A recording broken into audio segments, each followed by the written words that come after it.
Hello বন্ধুরা, আজ আমরা প্রাচীন ভারতের তথা সিন্ধু সভ্যতার এক রহস্যময় নগরী মহেঞ্জোদারোর সম্বন্ধে কিছু গুরুত্বপূর্ণ ইনফরমেশান আলোচনা করতে চলেছি।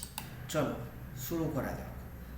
প্রায় 4000 বছর আগে যখন মিশরের পিরামিড নির্মাণের কাজ চলছিল, যখন মেসোপটেমিয়ার জিওরাত উঁচু হচ্ছিল, সেই একই সময়ে ভারতীয় উপমহাদেশের উত্তর পশ্চিমে একটি সভ্যতা ফুলে ফেঁপে উঠছিল। সেই সভ্যতা আর অন্য কোনো সভ্যতা নয়, সেটা হচ্ছে সিন্ধু সভ্যতা। এই সিন্ধু নদীর তীরে গড়ে ওঠা এই সভ্যতার সবচেয়ে বড় নগরী ছিল মহেঞ্জোদারো।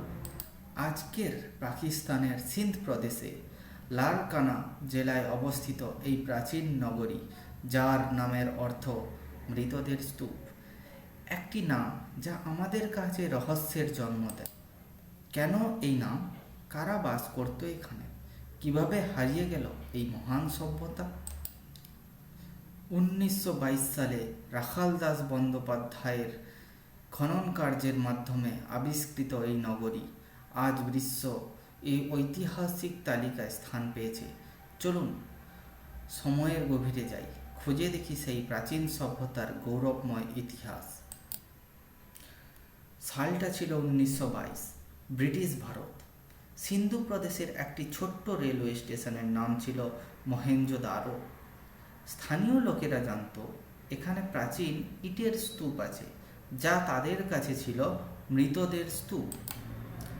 আসল আবিষ্কারক ছিলেন এক বাঙালি পুরাতত্ত্ববিদ, নাম রাখাল দাস বন্দ্যোপাধ্যায়। তিনি লক্ষ্য করেছিলেন এই ইটের স্তূপ আসলে প্রাচীন সভ্যতার অবশেষ। তার খনন কার্য প্রমাণ করল এটি একটি সিন্ধু সভ্যতার সবচেয়ে বড় নগরী। পরবর্তীকালে স্যার জন মার্শালের নেতৃত্বে আরও ব্যাপক খনন কার্য চলে। 1930-এর দশকে বিশ্ববাসী প্রথম দেখতে পায় প্রাচীন ভারতের এই অসাধারণ নগর পরিকল্পনা। মহেঞ্জোদারো ছিল প্রায় 5 বর্গ কিলোমিটার জুড়ে বিস্তৃত। জনসংখ্যা ছিল আনুমানিক 35,000 থেকে 40,000। কিন্তু আশ্চর্যের বিষয় হলো এই নগরীর পরিকল্পনা ছিল অত্যন্ত আধুনিক। নগরী গড়ে উঠেছিল গ্রিড প্যাটার্নে। উত্তর দক্ষিণ ও পূর্ব পশ্চিম সড়ক একে অপরকে সমকোণে ছেদ করেছিল।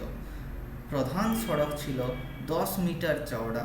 তার গলি ছিল প্রায় 1.5 থেকে 3 মিটার। প্রতিটি বাড়ির সামনে ছিল পাকা ড্রেনেজ ব্যবস্থা। কিন্তু সবচেয়ে বিস্ময়কর ছিল গ্রেট বাথ। 12 মিটার দৈর্ঘ্য, 7 মিটার চওড়া এই স্নানাগার, ইট দিয়ে তৈরি। তার উপর সুরক্ষিত ছিল অ্যাসফাল্টের মতো পদার্থ জলরোধী প্রলেপ। এর চারপাশে ছিল গ্যালারি, কক্ষ ও সিঁড়ি। প্রতিটি বাড়িতেই ছিল বাথরুম এবং এই সব জল একত্রিত হয়ে বড় নর্দমায় প্রবাহিত হতো। ম্যানহোল ছিল পরিষ্কার করার জন্য। এই ব্যবস্থা ছিল এত আধুনিক যে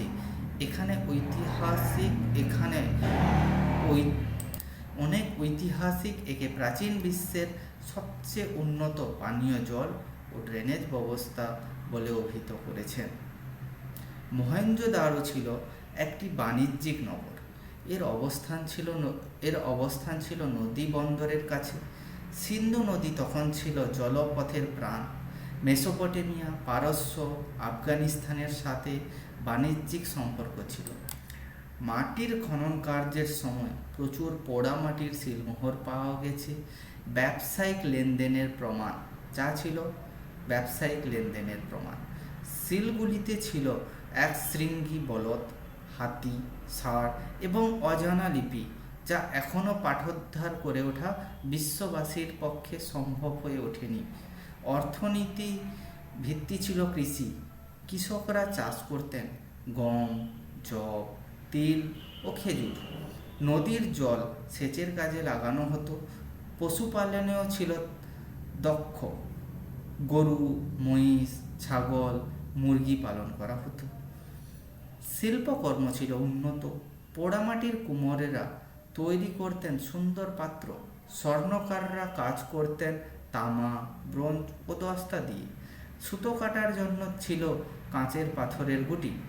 এমনকি এক প্রকারের আদিম চশমার প্রমাণও পাওয়া গেছে। মহেঞ্জোদারোর মানুষের ধর্মীয় বিশ্বাস ছিল বৈচিত্র্যময়। সবচেয়ে বিখ্যাত মূর্তি প্রিস্ট কিং, যদিও আসলেও কোনো রাজা ছিলেন কিনা তা নিশ্চিত নয়। এই ব্রোঞ্জ মূর্তিতে এক ব্যক্তি দাড়ি নিয়ে পাঠের মালা পরে ধ্যানমগ্ন ভঙ্গিতে বসে আছেন। এছাড়াও পাওয়া গেছে বহু দেবদেবীর মূর্তি, তার মধ্যে মাতৃদেবীর মূর্তি সম্ভবত উর্বরতার প্রতীক। পশু পুজোর প্রমাণ মিলেছে, বিশেষ করে এক শৃঙ্গী বলদের। গ্রেট বাথ সম্ভবত ছিল ধর্মীয় আচার অথবা অনুষ্ঠানের কেন্দ্র। শিল্পকলায় ছিল অসাধারণ দক্ষতা। বিখ্যাত নৃত্যের মূর্তি এক যুবতী নৃত্যরত অবস্থায়। পোড়ামাটির খেলনা, পাহাড়ি গরু গাড়ি, এগুলো দেখায় মানুষের জীবনে বিনোদনের স্থান ছিল। পোশাক ছিল সুতোর তৈরি, কটন বা উলের। মহিলারা পরতেন স্কার্ট এবং শাল। অলঙ্কারেও ছিল ভালোবাসা, হার, কানের দুল, ব্রেসলেট, আংটি, এমনকি কাঁচের তৈরি অলঙ্কারও পাওয়া গেছে। প্রায় খ্রিস্টপূর্ব 1900 অব্দি নাগাদ মহেঞ্জোদারোর গৌরবের অবসান ঘটতে শুরু করে।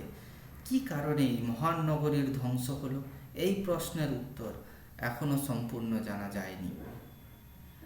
একটি প্রধান তথ্য হলো সিন্ধু নদীর গতিপথ পরিবর্তন। নদীর ভাঙন, বন্যা ও জলবদ্ধতায় নগরী ক্ষতিগ্রস্ত হয়।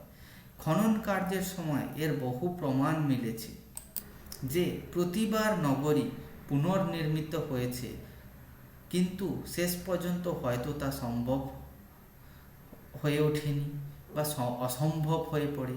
অন্য তত্ত্ব বলে জলবায়ুর পরিবর্তন। বৃষ্টিপাত কমে গেলে কৃষি বিপর্যস্ত হয়। অতিরিক্ত কৃষিকাজে মাটির লবণাক্ততা বেড়ে যায়। খাদ্য সংকট, অর্থনৈতিক ভাঙন ইত্যাদি আরও নানা কারণ ঐতিহাসিকরা দিয়ে থাকেন। এছাড়াও আরেকটি কারণ যা ঐতিহাসিকরা দিয়ে থাকেন তা হলো আর্যদের আগমন। যদিও সাম্প্রতিক গবেষণা বলে সহিংস আক্রমণের প্রমাণ খুব কম। সম্ভবত ধীরে ধীরে সংস্কৃতির পরিবর্তন ঘটেছে, বাইরের মানুষ এসে মিশে গেছে। সত্যিকার কারণ হয়তো একাধিক পরিবেশগত বিপর্যয়, অর্থনৈতিক অবক্ষয় এবং সামাজিক পরিবর্তনের সম্মিলিত ফল। যা ছিল এক সময়ের জীবিত নগরী তা ধীরে ধীরে জনশূন্য হয়ে পড়ে আর 4000 বছর ধরে ঘুমিয়ে থাকে ধুলোর নিচে। আজ মহেঞ্জোদারো বিশ্বের এক ঐতিহ্যের অংশ। প্রতি বছর হাজার হাজার পর্যটক আসেন এই প্রাচীন নগরী দেখতে, কিন্তু এখনও যে রহস্য মাটির নিচে লুকিয়ে আছে তার অংশবিশেষ বেরিয়ে আসেনি। সিন্ধু লিপি এখনও পাঠোদ্ধার করা সম্ভব হয়নি। যদি কখনো এই লিপি পাঠোদ্ধার করা হয়, হয়তো জানতে পারব তারা কী ভাষায় কথা বলতেন, কী ছিল তাদের রাজনৈতিক ব্যবস্থা, কিভাবে তারা নিজেদের দেখতেন। মহেঞ্জোদারো শুধু একটি নগরী নয়, এটি প্রাচীন ভারতের সভ্যতার সাক্ষী। হরপ্পা, ধৌলাভিরা এইসব নগরী মিলে গড়ে উঠেছিল এক অসাধারণ সভ্যতা, যা ছিল সমকালীন মিশর ও মেসোপটেমিয়ার মতন উন্নত। আমরা হয়তো কখনোই জানতে পারবো না কেন তারা চলে গেলেন, কোথায় গেলেন, কিন্তু তাদের তৈরি নগরী, তাদের শিল্পকলা, তাদের স্বপ্ন তা বেঁচে আছে পাথরে, ইটে এবং তাদের ইতিহাসে। মহেঞ্জোদারো 4000 বছর আগে সেই গৌরবময় নগরী আজও আমাদের কাছে প্রশ্ন রেখে গেছে। সভ্যতা কিভাবে গড়ে ওঠে আর কিভাবে হারিয়ে যায়। ধন্যবাদ।